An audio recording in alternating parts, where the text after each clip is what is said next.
What would have happened if Superman had been born somewhere different? What if he hadn't been so attractive? He would have become a villain. This is the story of Megamind, an alien baby sent to Earth moments before his planet was destroyed. When his parents place him in the spacecraft, they give him Minion, his fish, and tell him, "Son, you are destined to." But the ship closes and we never hear how this sentence ends. This incomplete phrase symbolizes the uncertainty of our destiny. Do circumstances determine who we are, or can we forge our own path? The little blue baby is the perfect example. By coincidence, another alien baby is also escaping from his planet and will become his eternal rival. Megamind's capsule heads toward a mansion with rich parents, but at the last second, the other capsule collides with his. The other baby takes his place in the mansion while Megamind lands in the middle of a prison. While Megamind grows up raised by prisoners who teach him everything about crime, the other baby spends his childhood pampered and getting everything he wants. Here we see how our initial circumstances impact our life and personality. Megamind has super intelligence that allows him to build complex devices inside the prison. When he grows up, he receives permission to attend the local school where he meets that other alien, adored by everyone due to his superhuman abilities. Megamind tries to demonstrate that he also has impressive skills, but all his attempts fail. He ends up scaring his classmates and being considered a villain. Megamind's appearance also influences things. His peers exclude him for being physically different, while the attractive appearance of the other alien, now called Metro Man, makes everyone admire him even more.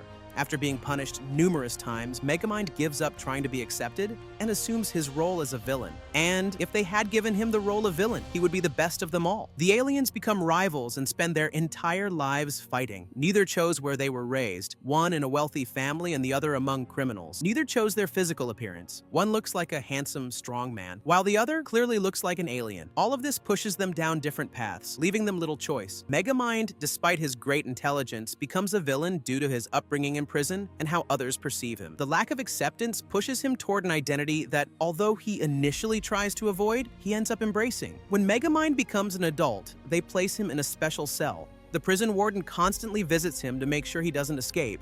During one of these visits, Megamind tries to convince him that he has changed, but the warden ignores him and reinforces his identity as a villain. Using a watch he invents, Megamind manages to escape by impersonating the warden. His assistant Minion captures Roxanne, Metro Man's reporter girlfriend.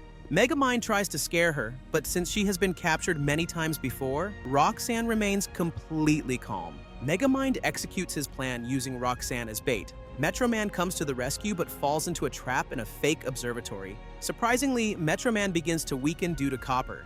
Megamind's ray explodes the observatory, and to his amazement, he sees Metro Man's skeleton flying out. He had done it. He had finally defeated his archenemy. Megamind celebrates by proclaiming himself as the new owner of the city. He takes control of the White House and begins to commit all the crimes he desires. However, since no one dares to confront him, things lose their fun. For Megamind, crime is only fun when someone tries to stop him. He begins to have existential crises. As Oscar Wilde said, there are only two tragedies in life.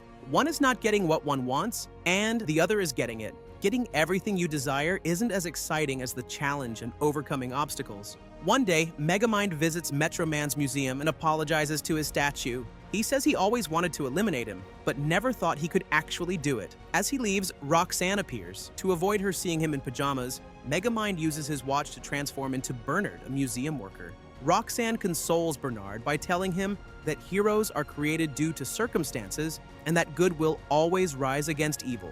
This gives Megamind a great idea: to create a new hero, to have someone who brings the fun back to his life. Using Metro Man's DNA that remained on his cape, Megamind prepares an injection gun. Accidentally, it ends up firing at Hal, the cameraman who is in love with Roxanne. Megamind decides to take advantage of the situation and, disguised as an old man, becomes Hal's trainer to transform him into a superhero called Titan. Meanwhile, Megamind continues dating Roxanne disguised as Bernard.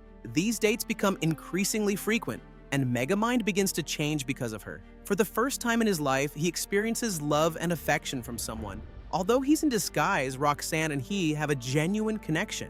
Megamind begins to explore his true potential and abandon the role that society had assigned him. Hal's training as a superhero finally yields results. However, with one day left before the big confrontation with Megamind, he is more concerned with spending time with Roxanne. Minion notices and gets upset. They start an argument, and Megamind admits that maybe he no longer wants to be evil.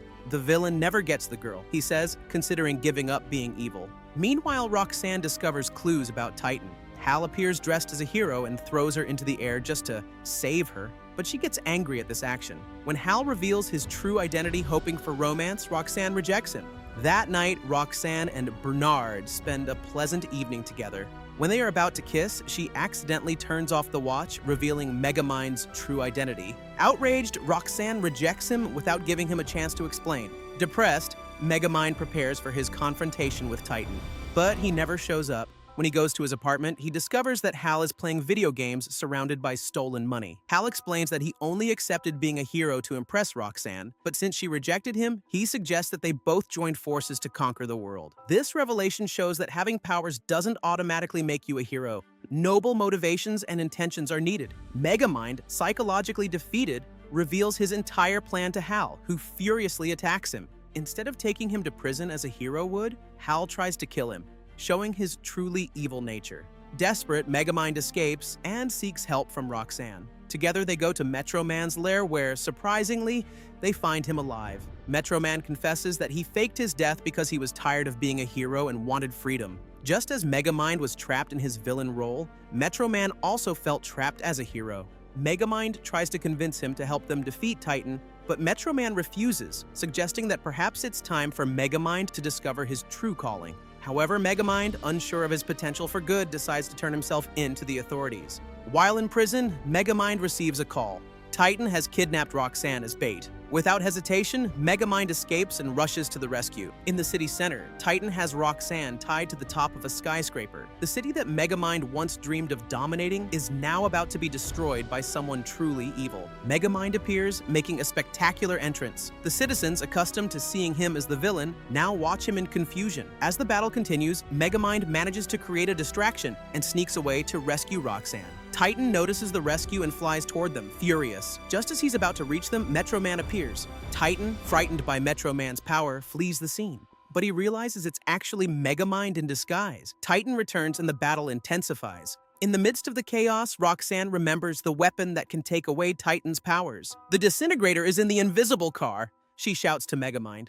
But there's a problem. The car is, well, invisible, and it's somewhere in the plaza. Finally, Megamind feels the contour of the car, opens the door, and frantically searches for the weapon while Titan approaches. At the last second, Megamind wields the disintegrator and fires. A ray envelops Titan. His powers begin to visibly abandon him, like a light going out. Titan falls to the ground, converted back into ordinary Hal. After the victory, Megamind is applauded by everyone and becomes the new defender of Metro City. Roxanne and he become a couple, and Megamind gets his own museum. First we exist, and then, through our actions and decisions, we create our own essence. Megamind was pushed toward the role of villain, a label he adopts and that influences his path. But his journey demonstrates that there is always room for transformation and personal reinvention. That's why the incomplete phrase from the beginning is so powerful. You are destined to. The word that follows is built in life. First we are born, and then we become. And it is we who choose our destiny.